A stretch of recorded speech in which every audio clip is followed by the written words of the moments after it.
Olá, prontos para mais uma aula do Escola Bíblica do podcast do projeto Orais Sem Cessar? Eu sou Michele Bonaretti e, como você sabe, nós estamos estudando os Evangelhos e hoje, infelizmente, é a nossa oitava e última aula estudando os Evangelhos. Acabou os estudos e eu não sei vocês, mas eu aprendi muito.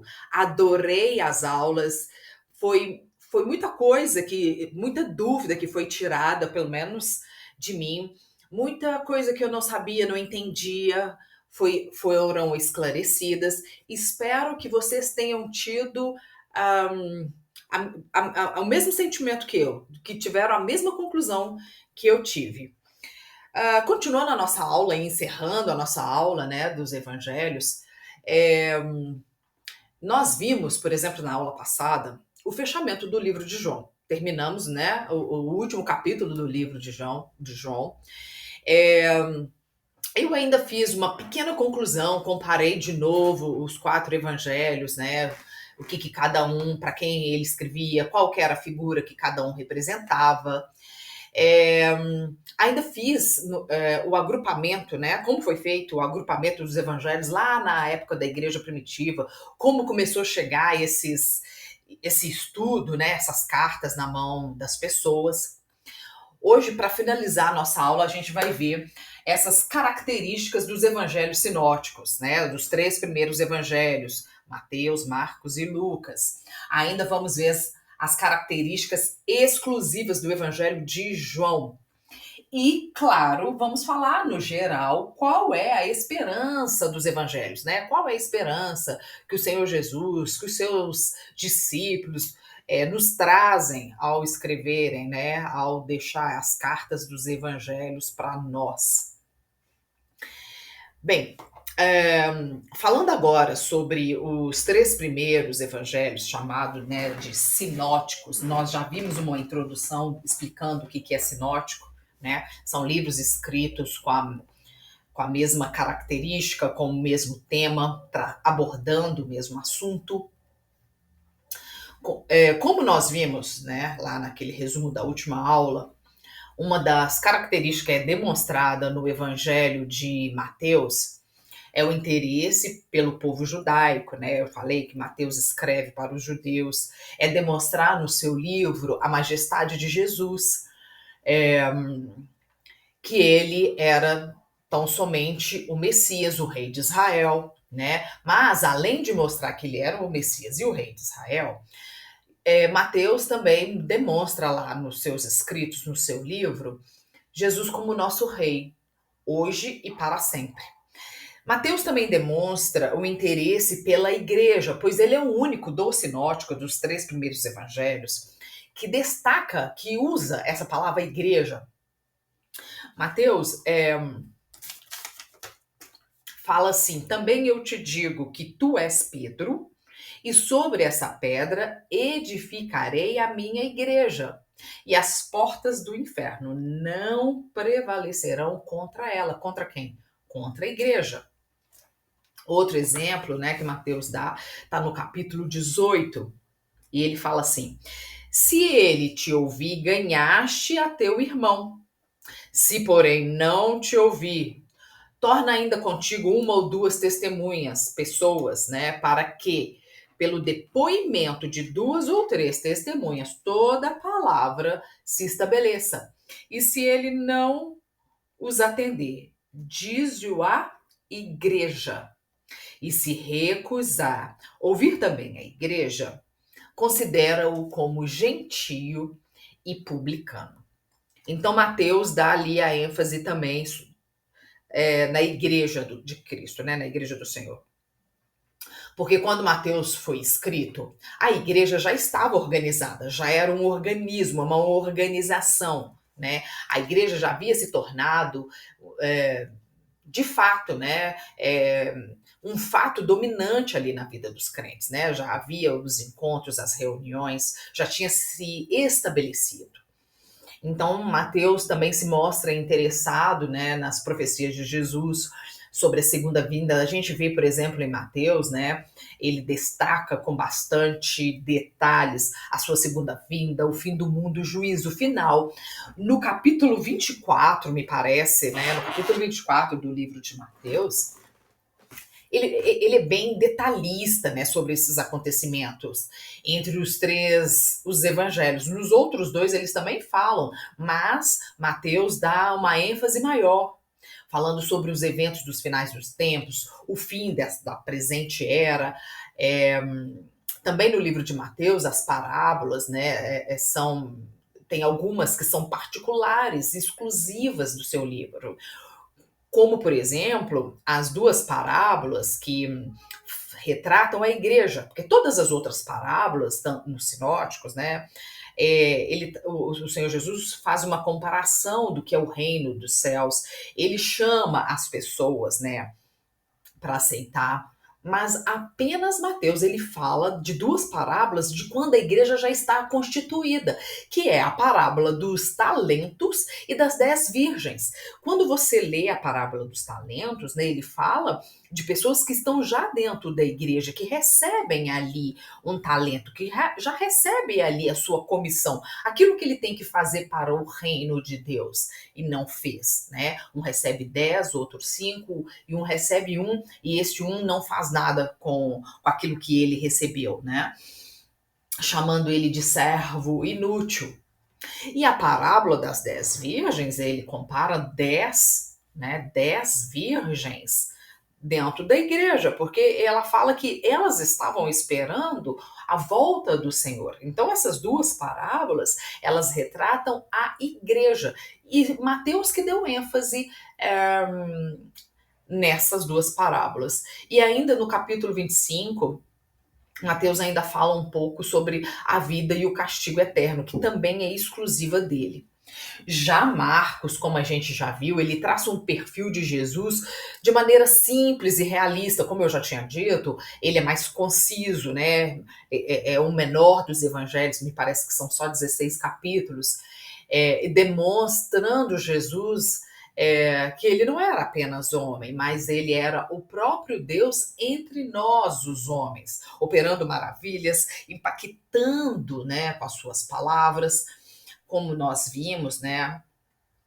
E sabemos que Marcos foi discípulo de Pedro. Eu já falei isso. Marcos não andou com Jesus, ele foi discípulo de Pedro e recebeu de Pedro os detalhes mais relevantes sobre a vida de Jesus. E através, né, da sua simplicidade, da própria simplicidade da narração, né, de Pedro, é assim que Marcos faz a narração dos fatos no seu livro. Ele mostra Jesus como nosso mestre, mas principalmente como servo. Marcos retrata o Senhor como servo, né? Que ele veio para servir e não ser servido. Já Lucas, como de novo nós já falamos, Lucas não nem conheceu Jesus. Ele foi discípulo de Paulo, ele era médico, ele conhecia bem o idioma grego, o seu evangelho, né, foi escrito de uma forma polida, com uma linguagem culta. Lucas, assim como Marcos, né, precisou também fazer suas investigações e pesquisas para produzir o seu evangelho, né? E com isso, ele foi muito mais detalhista, até porque ele fez uma pesquisa ampla, conversou com várias pessoas, então ele conseguiu escrever com cuidado e precisão, além de relatar parábolas e fatos, acontecimentos que foram exclusivos ao seu evangelho. Eu não lembro se a quantidade são 16 ou 11, eu acho que 16 parábolas são exclusivas do Evangelho de Lucas, né? Então, Lucas, entre os sinóticos, é o que mais destaca as parábolas, ele dá mais detalhes, né? Além de Lucas, é, colocar ali o ministério de mulheres. Lucas é o que mostra ali os feitos das mulheres que andavam com o Senhor Jesus, né? Ele cita nomes, fatos. Então, Lucas foi muito detalhista, assim. Imagino que a pesquisa que ele fez foi ampla, bem cuidadosa, a ponto de ter esses fatos, esses acontecimentos, relatar esses acontecimentos que não foram relatados nos dois sinóticos primeiros, né? Já o Evangelho de João, a gente precisa estudá-lo separado, porque enquanto os sinóticos, eles tratam a vida terrena do Senhor, os seus feitos, João já compara o Senhor como Deus. Ele não trata mais o Senhor como um homem, né, como servo, como mestre, mas ele retrata o Senhor como Deus. Então, o Evangelho de João, ele omite muito do que é narrado nos sinóticos, e em compensação, ele narra também muita coisa que não é narrado nos sinóticos, porque ele enfatiza um outro lado do Senhor, que é esse lado espiritual. O Evangelho de João foi escrito pelo menos uns 10 anos depois dos sinóticos, né? Ele enfatiza essa divindade de Cristo, seu relacionamento com a igreja já formada e institucionalizada, né? Das principais diferenças, né, entre o Evangelho de João e esses outros três, os sinóticos, está principalmente nas regiões citadas. Enquanto João descreve o ministério de Jesus ali, principalmente em Jerusalém, os outros, eles destacam mais a região da Galileia. Uma curiosidade, né, narrada no Evangelho de João é a citação, por exemplo, das três Páscoas, podendo, né, assim nós fazermos a contagem do ministério de Jesus por 3 anos. Eu não sei vocês, mas eu já uma vez pensei, onde que está escrito aqui que Jesus trabalhou por 3 anos? Não existe essa, não fala. Mas João relata, naquela época era Páscoa, depois era Páscoa, e até falar, né, a última Páscoa. E os sinóticos, eles relatam apenas a última Páscoa, onde Jesus foi preso, né, que fala sobre a ceia, a traição de Judas ali, né? João trata os eventos anteriores, né, em períodos de Páscoa. Então, assim, pôde-se, né, fazer essa contagem do período que o Senhor Jesus trabalhou, porque a Páscoa é um evento que acontece uma vez ao ano. Uma observação ainda sobre o Evangelho de João é demonstrar a glória de Deus através dos milagres de Jesus, enquanto os sinóticos, né, os outros três, demonstrar a compaixão de Cristo para com os pecadores nos seus milagres. A divindade de Jesus Cristo é uma característica muito importante, marcante no Evangelho de João. Uma curiosidade é o Evangelho, a palavra Evangelho, aparece mais de 75 vezes no Novo Testamento. Essa palavra vem do grego e significa boas novas. Podemos definir o Evangelho como, né, a boa nova de Deus através de Jesus Cristo, né? Cristo abriu o caminho da salvação para todos os homens. O Evangelho foi cumprido em Jesus. Ou melhor, Jesus é o Evangelho, a Boa Nova. Nós recebemos de Jesus as Boas Novas nesses 4 livros, né? Nesses 4 livros diferentes para instruir o homem a fim de entendê-lo e aceitá-lo. As Boas Novas é um presente para o mundo, pois o Senhor trocou a morte eterna pela vida eterna e nos demonstra isso, né, através dos evangelhos. Pois antes, né, dos escritos dos evangelhos, o que se conhecia da palavra de Deus era o Antigo Testamento, né, que revelava ali a Deus. Claro que depois os estudiosos viram, né, a figura do Senhor Jesus no Velho Testamento, mas ele revelava principalmente a Deus. Mas o Evangelho, né, ou seja, as boas novas da salvação, nos revelou primeiro a Jesus e depois ainda o Espírito Santo. E por isso nós conseguimos fazer essa ligar, né, a figura do Senhor Jesus e do Espírito Santo lá no Velho Testamento, por causa dos evangelhos.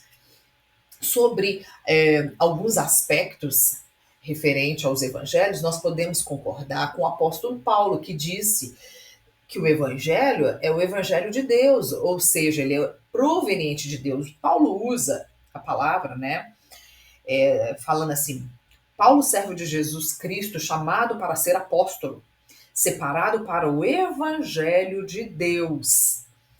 Está escrito isso em Romanos, já no primeiro capítulo e no primeiro versículo. Separado para o evangelho de Deus. Ainda Paulo continua falando, depois no livro de 2 Coríntios.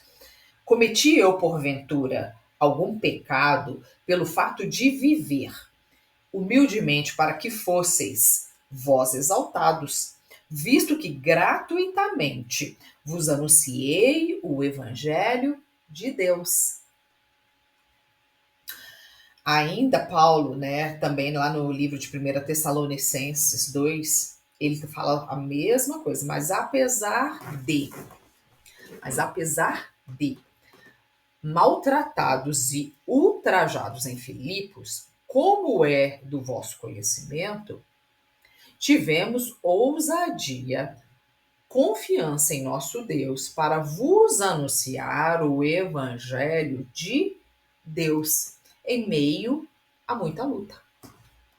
Então Paulo chama o evangelho de Deus. O evangelho de Deus também pode ser visto como o evangelho da graça de Deus, conforme o próprio apóstolo Paulo também.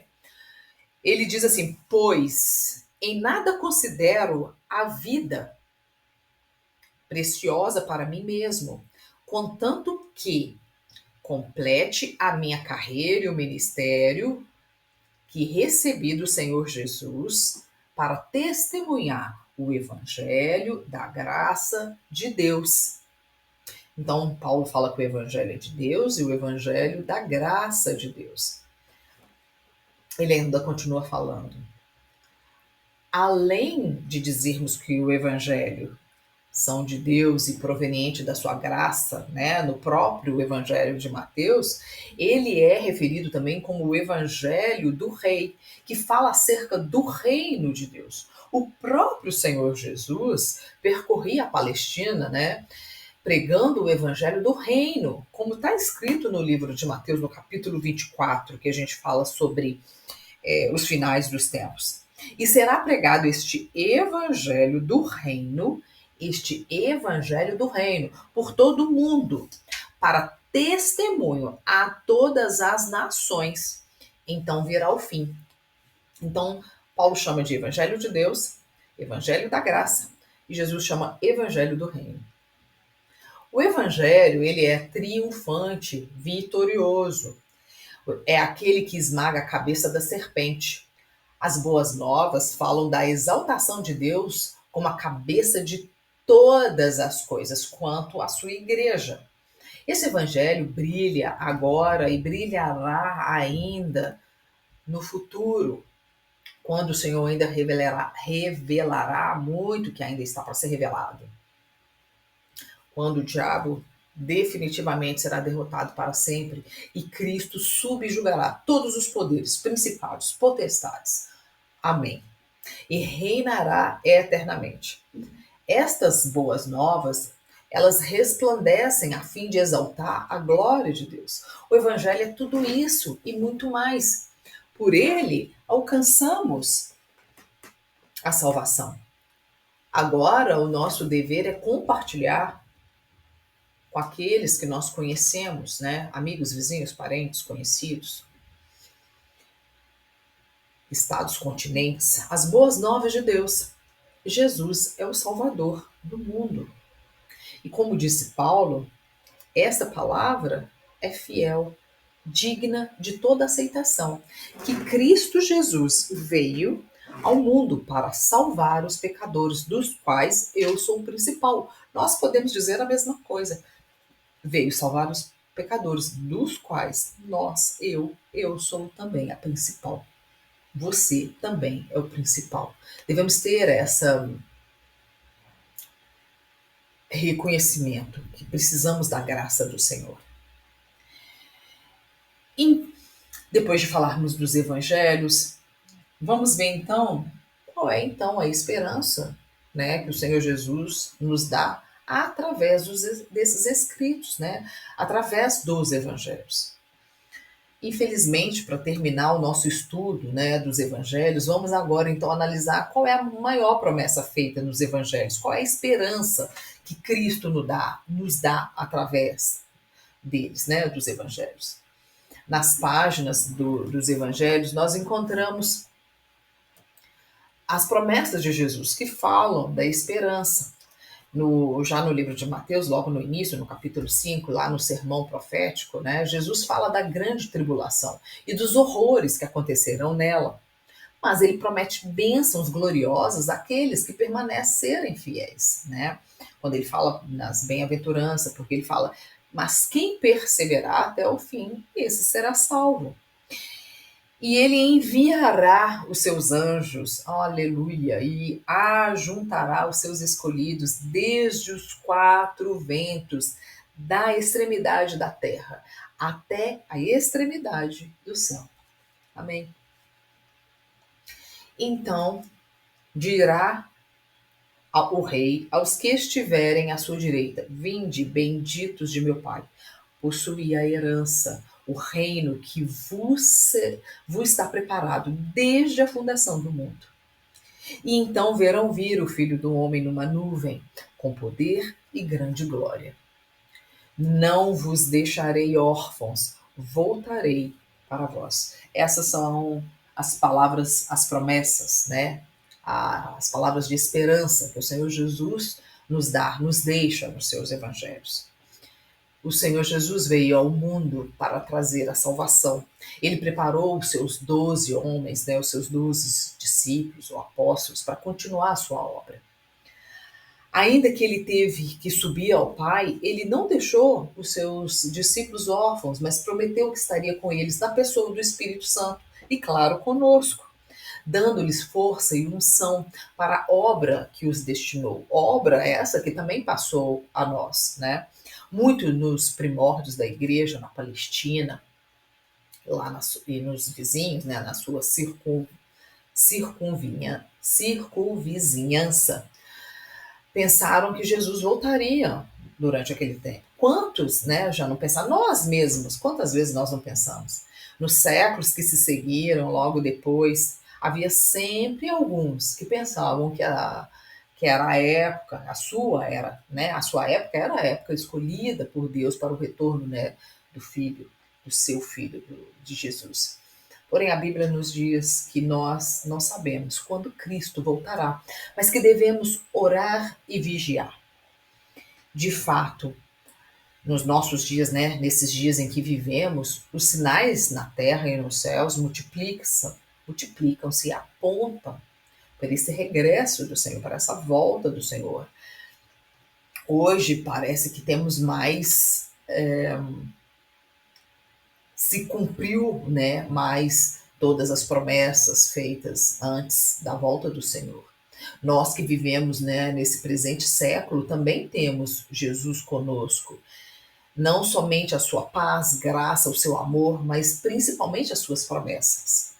E eu tenho certeza que ele também não nos abandonará, não nos deixará órfãos, sem amor, sem sustento. Nós somos da família do Senhor, pertencemos às suas promessas, né? Pertencemos às tuas misericórdias, estamos, né, na esperança, somos a família do Senhor. E essa confiança que temos é a nossa força durante a nossa peregrinação, durante as nossas tribulações, durante as nossas batalhas, né, que vivemos, que passamos aqui na Terra. Os evangelhos relatam a nossa confiança no Salvador, essa culminância de nossa esperança, né, na volta do Senhor, na volta do Senhor Jesus. E esperamos nós que em breve ele voltará, num abrir e fechar de olhos, subiremos para encontrá-lo nos ares, conforme está escrito na tua palavra. Daquele momento em diante estaremos para sempre com ele. A nossa esperança então se transformará em realidade, né? Amém, amém. Pois bem, acabou a nossa aula, acabou a aula dos evangelhos, mas nós vamos continuar estudando. Agora a gente vai entrar nos próximos livros, vamos ver, né, Atos, as cartas paulinas, estudar os livros de Hebreus, as cartas que Paulo enviou aos seus amigos, como Timóteo, para Tito, enfim. Vamos continuar aprendendo, buscando a palavra, o conhecimento. No livro de Provérbios, no capítulo 2, o Senhor começa falando assim: Filho meu, se aceitares as minhas palavras e guardares contigo os meus mandamentos, para fazer atento o teu ouvido à sabedoria e inclinar o teu coração ao entendimento, né? Se clamares por entendimento e por inteligência alçares tua voz, se buscar a sabedoria como a prata e como a tesouros escondidos, então entenderás o temor do Senhor e acharás o conhecimento de Deus. Então é isso que nós estamos fazendo aqui. Aceitando a palavra do Senhor, inclinando o nosso coração ao conhecimento, ao entendimento, para que possamos entender o temor do Senhor e achar o conhecimento de Deus. Porque quando nós acharmos, né, cada vez mais, quanto mais nós temos conhecimento de Deus, mais entendimento nós temos da palavra, menos dúvidas nós temos. Eu vejo tanta pessoa no mundo, dentro da própria igreja, fazendo umas perguntas, mas e isso de Jesus? E por que Jesus aquilo outro? E por que? Busca a palavra, busca o conhecimento e você achará o conhecimento de Deus. Espero contar com vocês nas próximas aulas, nos próximos estudos, até estarmos completamente cheios, transbordantes do conhecimento de Deus. Fiquem com Deus e até a próxima aula do podcast do projeto Orai Sem Cessar.